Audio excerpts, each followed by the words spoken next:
Welcome to the Marley Bird YouTube channel. In this video, I will show you how to make the Cozy Up Knit Throw by Michelle Wilcox.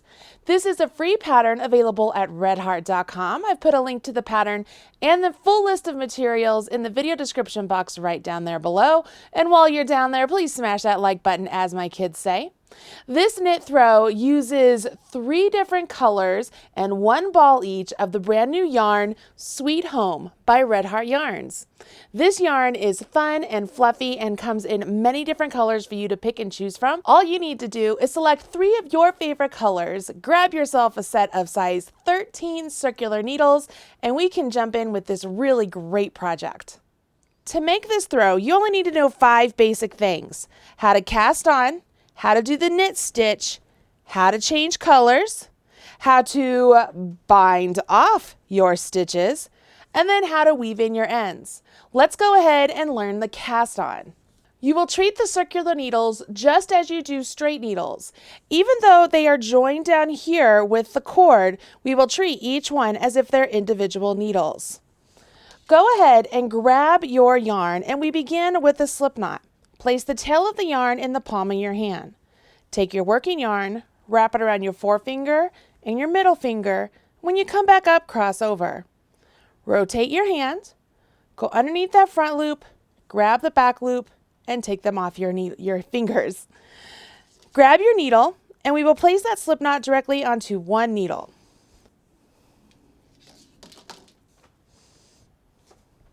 You will go into this stitch that you just placed on your left-hand needle from left to right, going underneath.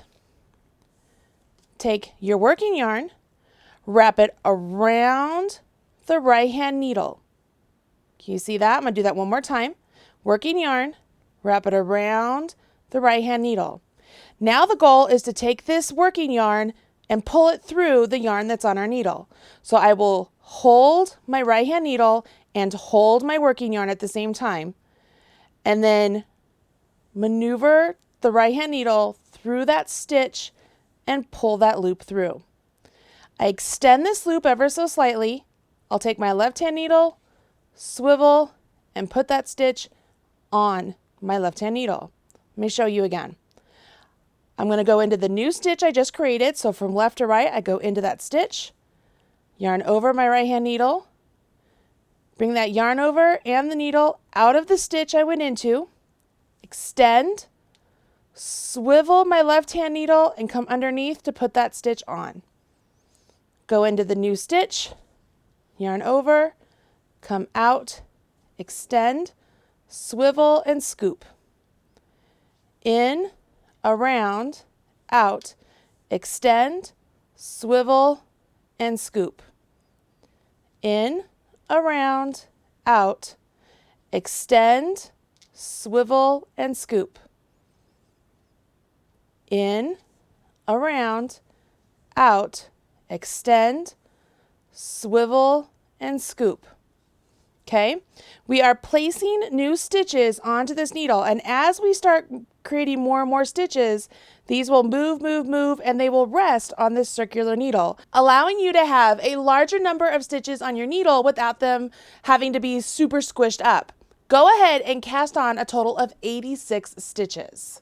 I have cast on 86 stitches using the Spruce colorway, and you can see here what I'm talking about. As the stitches are cast on, they naturally just wrap themselves around the circular needle, but I still have 2 needles here, okay?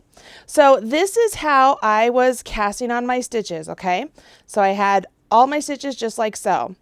Now what I need to do is knit all of these stitches I just cast on. And this is what we will do for the entire pattern.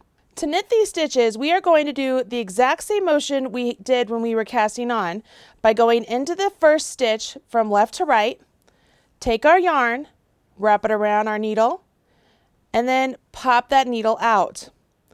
This time, instead of extending and swivel and scooping to put that stitch on, we don't want to do that because this stitch we just pulled through is now an actual stitch. So what I'm going to do is the stitch I left on my left-hand needle, I'm going to let that jump off. Okay, you ready? I'm going to go in, around, out, and I'm going to let this stitch I went into on my left hand needle jump off. In, around, out, off. In, around, out, off. In, around, out, off. As you're working these stitches, you will gradually push these stitches up to the tip of the needle so that you can easily get to them. In, around, out, off. In. As you come up to the end of your blanket row, you will notice that all of the stitches you've just knit are now resting on the needle and the cord that is joining the two needles. Now, I just finished with all of this yarn over here in my right hand, and my left hand is empty, right? My needle is empty. And when we knit, we want our yarn, my left hand needle. This is what I'm going to do. You ready? I'm simply going to switch my needles into the opposite hand. You see that? So now the spare needle with no stitches on it is back in my right hand. The needle with all the stitches is in my left hand, and I'm ready to start knitting. Okay, so we have learned 2 of the 5 things I mentioned at the start you need to know in order to make this blanket. The next one up is how to change colors. At this point in the pattern, we have done 2 rows with color A, and it's time to change to our color B. So what I want you to do is go ahead and snip your color A off, leaving at least 4 to 6 inches, okay? See, I have a nice long tail right there. Once you've cut color A, grab your color B, and let's join it into our work. With your color B, all you're going to do is go into that first stitch just like you're going to knit, grab your color B, and this time wrap the right hand needle with your color B, okay? I'm gonna wrap it, pull that stitch through, and have it jump off. Now, as I go to knit the next one, I can simply just keep on knitting with my color B. Ta-da! Super, super simple. And that's all it takes to change colors when you're knitting. Now you can carry on knitting this row with color B. Then you will follow along with the pattern using color B for the number of rows as indicated. When it's time to change colors, you will cut your color B, join up your color C or whatever color is next in your sequence, and carry on the same way. Now you know 3 of the 5 things you need to know. The next thing is how to bind off, and that's how you will finish the entire blanket. When you're at the end of the blanket, you need to finish off these stitches so that they don't unravel. To bind off, you will go in and knit the first 2 stitches. So there's 1 and 2. Now what you need to do is take your left hand needle, go into that first stitch you knit, okay? So that first stitch, we are going to help it leapfrog up and over that stitch. So I'm going to bring it up and over that front stitch and then off. Take my needle out. So I have that first stitch that was on there, that front stitch still on my right hand needle, but that one I just leapfrogged over or with is now, it's like it's around the throat of the stitch on my needle. I will knit 1 more stitch. Now I'm going to have the back stitch jump up and over the front stitch.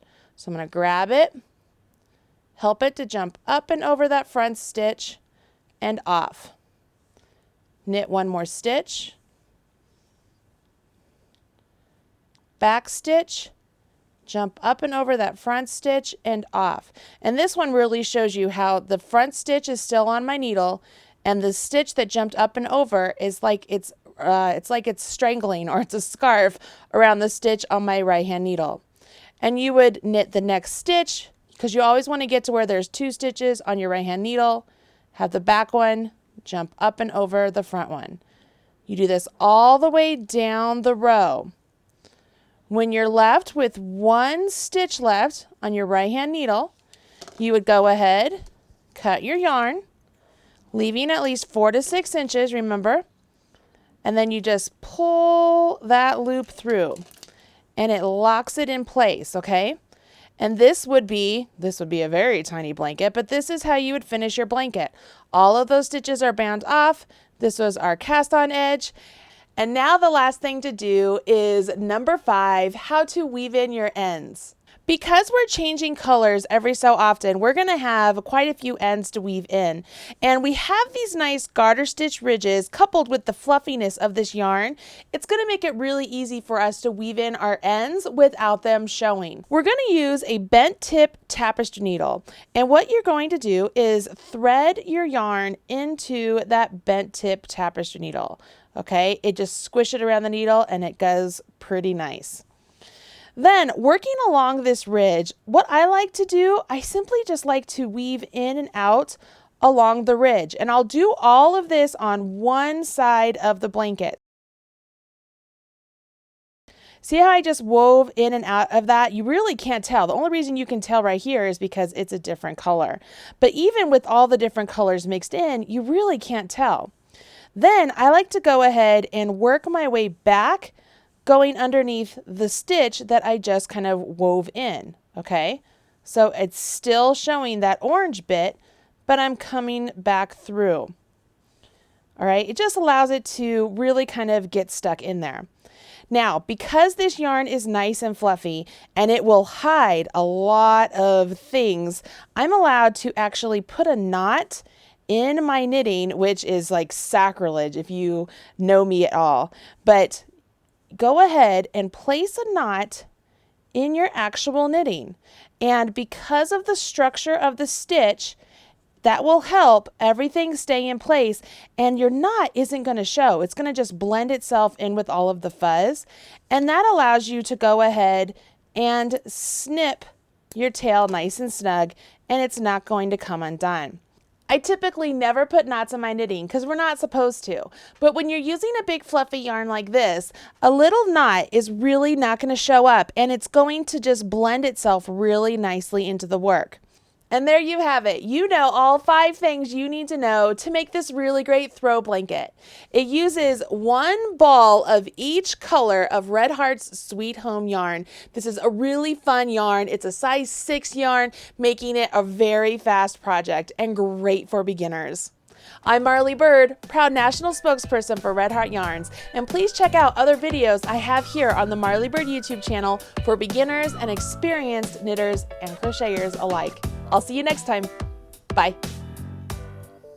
Hey, thanks for joining me today on the channel. If you want more videos just like that one, check out some of these other videos that I've already handpicked for you. And don't forget to hit subscribe so that way you're up to date whenever I release a new video. And don't forget, smash that like button, as my kids say. Bye guys.